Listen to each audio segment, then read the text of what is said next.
Luna Lovegood est certainement le personnage le plus adorable de la saga Harry Potter. D'ailleurs, quand je vous ai demandé sur Instagram quel personnage vous voudriez voir abordé sur la chaîne, vous avez voté en majorité pour Luna, sans même voter pour Hermione, Ron ou encore Harry. Pourtant, à Poudlard, Luna est harcelée et elle est traitée de tous les surnoms les plus méchants les uns que les autres.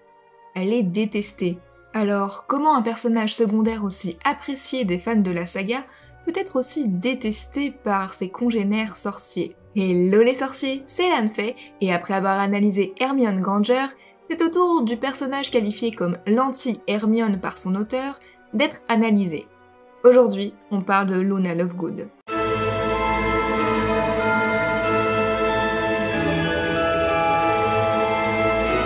Qui est-elle? Pourquoi est-elle détestée à Poudlard? Que devient-elle aussi après la saga? Si vous voulez tout savoir sur ce personnage, alors vous êtes sur la bonne vidéo. C'est parti!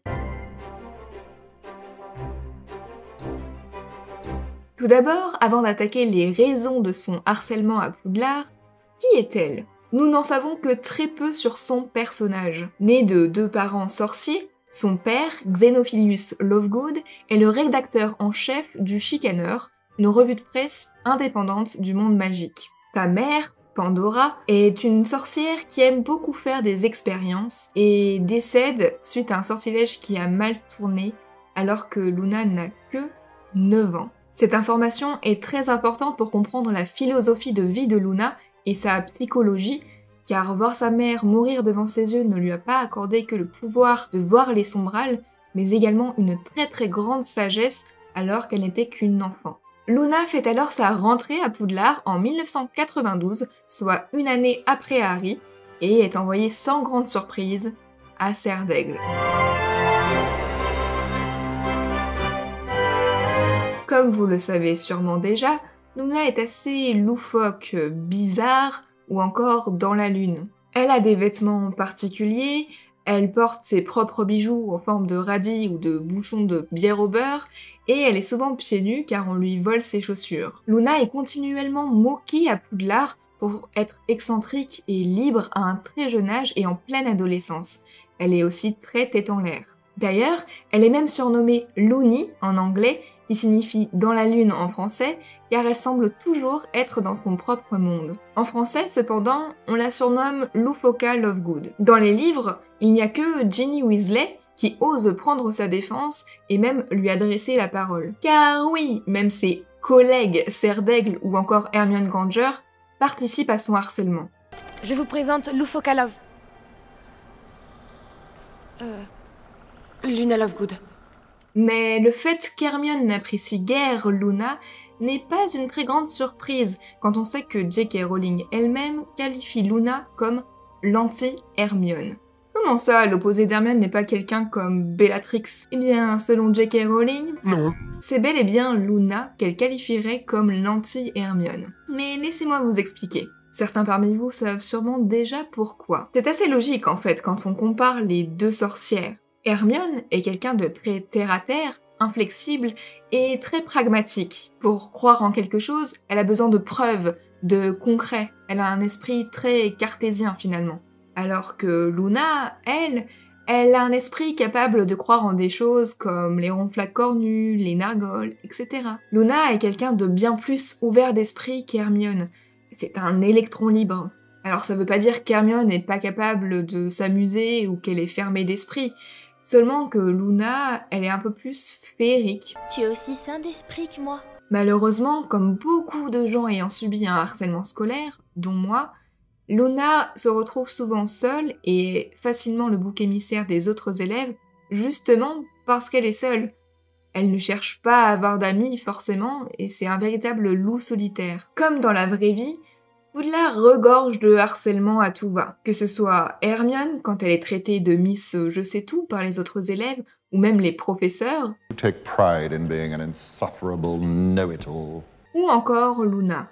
Les élèves de Poudlard restent de jeunes adolescents qui n'acceptent pas la différence. Bien que ça n'a pas l'air de vraiment déranger Luna, elle est donc harcelée toute son adolescence et sa scolarité à Poudlard. Ou presque. Car oui, il faut pas oublier que Luna est détestée, certes, mais elle est également adorée.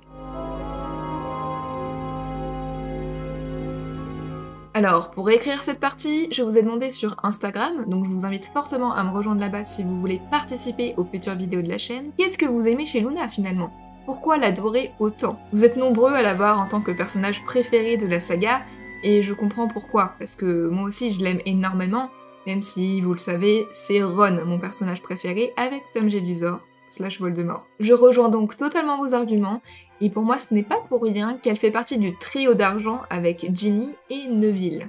Luna est d'abord aussi appréciable car, certes, elle est très intelligente, mais surtout, elle a compris, contrairement à d'autres serres d'aigle, qu'il n'y a pas que les bonnes notes dans la vie. Elle prône l'intelligence sous toutes ses formes, et notamment la créativité. Luna va donc au-delà d'un simple personnage secondaire d'une saga fantastique. Elle est un symbole, une inspiration et une motivation pour beaucoup, y compris son interprète Evanna Lynch. She's so weird and everyone acknowledges she's weird and it doesn't, for 1 second, it doesn't make her question herself. Like, it was such a revelation that somebody, yes, she's a fictional character, but somebody who seemed real, who she was so well written, could be so peculiar and so fine with it, and not as a defiant thing, just as I am who I am. Evanna a tout expliqué. Le fait que Luna soit elle-même en toutes circonstances nous met une claque car elle se fiche de la société. Elle se fiche des apparences. Elle croque juste la vie à pleines dents et elle se soucie beaucoup de son entourage. Car oui, contrairement à son surnom Loony, tête en l'air, qui peut porter à confusion, elle n'est pas si tête en l'air que ça. Au contraire, elle est même très observatrice et très lucide. On le voit d'ailleurs lors d'Harry Potter et l'Ordre du Phénix, avec la scène du recrutement pour l'armée de Dumbledore. Personne n'est convaincu pour avoir Harry comme professeur, jusqu'à ce que Luna sorte une seule phrase. Et en une seule phrase, tout le monde est convaincu et veut Harry en prof. Mais la raison principale qui, selon vous, fait tout son charme, c'est sa bonté infinie pour son entourage. Son nom de famille signifie littéralement « amour bon ». Et ce n'est pas pour rien. Si Luna est harcelée, elle est pourtant pleine de bonté. Et ce, même avec ses détracteurs. Sa gentillesse et sa bienveillance sont un exemple pour bon nombre d'entre nous, et ce, surtout dans les temps sombres. Luna est donc à juste titre adorée par la majorité des fans de la saga, mais également par les personnages. Car oui, elle est certes harcelée à Poudlard, mais à partir de l'Ordre du Phénix, l'armée de Dumbledore devient plus que ses alliés, puisque ça devient ses amis. Notamment Harry, Ron et Hermione, ces deux derniers ne l'apprécient pas au départ. Ginny et Neville deviennent également de très bons amis de Luna, notamment dans les Reliques de la Mort, lorsque le château se fait envahir par les Mange-Morts. Le trio d'argent se rebelle intramuros, en essayant même de choper l'épée de Godric Gryffondor, dans le bureau du nouveau directeur, alias Professeur Rogue. Après sa scolarité à Poudlard, elle épouse le petit-fils de Norbert Dragono. Même si on va pas se mentir que Newt Scamander, ça fait quand même plus classe. Quand on connaît la personnalité du sorcier, ça fait du sens. Luna devient alors une magie-zoologiste à la recherche du ronflac cornu. Le couple de Dragono parcourt le monde entier à la recherche de nouvelles créatures, ce qui correspond, je trouve, plutôt bien à la personnalité de Luna, qui était déjà beaucoup attachée au Sombral lors de sa scolarité à Poudlard. Après sa scolarité à Poudlard, Luna réussit à découvrir et classifier de nombreuses nouvelles espèces d'animaux fantastiques, même si elle ne trouva jamais le ronflac cornu, son père le gros mytho. Et voilà, on arrive déjà à la fin de cette vidéo. Mais pour vous remercier d'être resté jusqu'au bout, c'est l'heure de l'anecdote! Et cette anecdote, j'en suis extrêmement fière, car même moi, je l'ai découvert en faisant mes recherches pour cette vidéo. Est-ce que vous saviez que l'actrice Saoirse Ronan, connue pour tous ses films, ouais, ça fait pas mal, a failli incarner Luna Lovegood dans Harry Potter? Perso, j'adore la version de Evanna en Luna, mais je trouve que ça aurait été intéressant aussi de voir Saoirse faire ses preuves.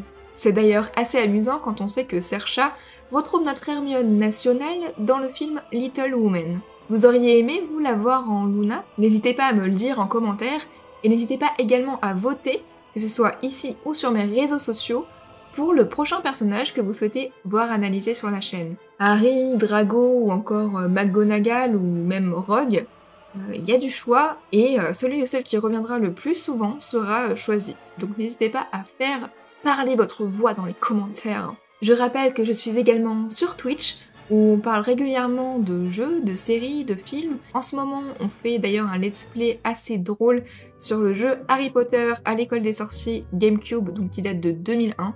Oui, ça a l'air pas fou comme ça, mais c'est en attendant le RPG Harry Potter, et c'est plutôt très drôle. Donc si jamais ça vous intéresse, n'hésitez pas à me rejoindre, vous avez le lien en description. En attendant, si vous êtes aussi sain d'esprit que moi, le bouton s'abonner et la cloche sont juste en dessous. Mais attention, il paraît qu'il est réservé aux sorciers. Nox.